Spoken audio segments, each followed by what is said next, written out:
Hey guys, Mr. Sundus here again. Today we're going to read a book titled Yucky Worms by Vivian French, illustrated by Jessica Ahlberg. Now, this book has an interesting genre once again. This is a hybrid text. If you remember, it means it has elements from a fiction story. This one's going to have a story with dialogue about a boy and his grandma. And non-fiction elements, meaning there's going to be facts and information. And in this book, it's going to be specifically about earthworms. Yucky worms.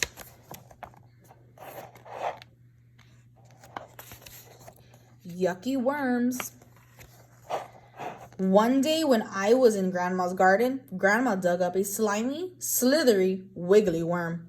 Yuck, I said. Throw it away. Throw it away, Grandma looked horrified.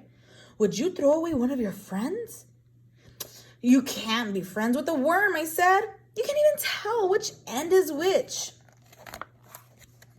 Yes, you can. Watch. Grandma put the worm down. It gave it kind of a squirmy wriggle and disappeared really fast. Pointy end first. As the rounded end vanished, Grandma said, "There goes its tail." I bent down to look, and I could see it had left a little tunnel.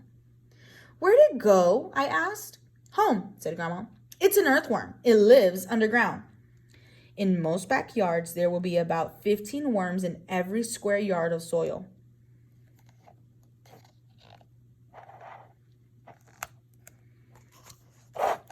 But what does it eat? Dirt? I wanted to know. It eats tiny, tiny stones and bits of dirt, Grandma told me. But worms eat other things too, like rotting leaves and flowers and fruit and dead insects. They especially like eating at night when it's cool.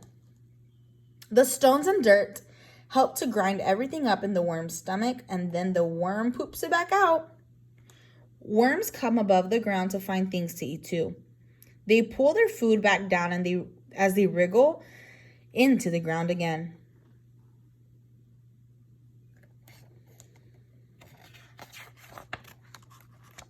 Grandma pointed at the flower bed. Look, can you see? I bent down and I saw what looked like a weird, long, curly worm made of dirt. That's worm poop, Grandma said. It's called a cast. You know when you recycle things? Well, worms do it too. There's still a lot of goodness left in the thing a worm eats. And when the goodness comes out again as poop, it helps plants grow big and strong. And as the worms move around, under and on top of the soil, the poop gets spread around the garden. That's why worms are my friends. Grandma gave me a thumbs up. And it's not just their poop that's good for the plants. The tunnels they dig loosen the soil, so roots can stretch out and air and rainwater can get in. But it's dangerous being a worm, Grandma said. I stared at her. Dangerous? I asked. She smiled at me. Lots and lots of animals think worms make the most delicious dinner. Birds love them, and so do moles, badgers, frogs, hedgehogs, and foxes. Even some slugs eat worms. And human beings accidentally slice through them with spades and spikes with them forks. It's a tough life. Cutting them in half doesn't hurt them, Grandma, I said. They just turn into two worms and keep on growing. Grandma shook her head. Poor worms. Lots of people think that, but it's not true. She put her fork down. Time for a snack. A worm's tail can regrow if it's cut off, but cutting a worm in half will kill it. Grandma had tea and I had orange juice. Can I dig up a worm, I asked? If it rains, Grandma said, the worms will come up on their own. Worms breathe through their skins. They don't mind the soil around them being wet, but if their tunnels are flooded, they come up to the surface to move around more easily. I took a cookie. What if it doesn't rain? Grandma winked at me. We'll use the watering can and pretend. I finished my cookie as fast as I could. Can we trick the worms now? Grandma filled the watering can and I watered the ground. Then I stood back. I didn't want worms chewing at my shoes. They only put their heads out, Grandma promised. and it'll be a while before they do.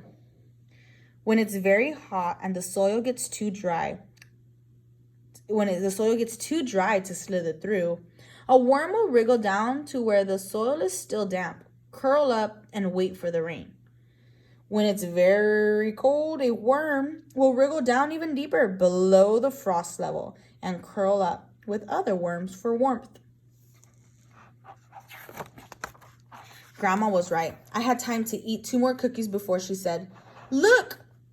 "Wow," I said. I could just see the tip of the worm above the ground. "Now watch this." Grandma stamped her foot, and the worm disappeared. "Did it see you?" I asked. Grandma shook her head. "Worms don't have eyes. They feel vibrations, though. And a thump like that might mean a hungry bird is landing." "Danger!" Grandma dug her fork into the ground. Up came lots of dirt and wriggly worms. She picked one up and washed it in the watering can. "Mustn't drop it," she said. "They can't swim." Grandma put the clean worm on some paper and held it near my ear. I could hear a tiny rustling noise. "What's that?" "They're covered in little bristles," Grandma said. "The bristles and their muscles help them move." A worm has rigid muscles all along its body. To move, it pushes its front end forward, then uses its bristle to hold that end in place while the back catches up. The bristles on the back end keep the worm from sliding backward, while the front end tunnels forward again into the earth. "I've got muscles too." I bent my arm so Grandma could see. "If you've got so many muscles," she said, "maybe you'd like to help me plant my sunflower seedlings?" "Okay," I agreed. And then I thought of something. "When I go to school on Monday, I'm going to say that I've got lots of new friends." "Good idea," Grandma said. "But," I said, "I might not actually say they're worms."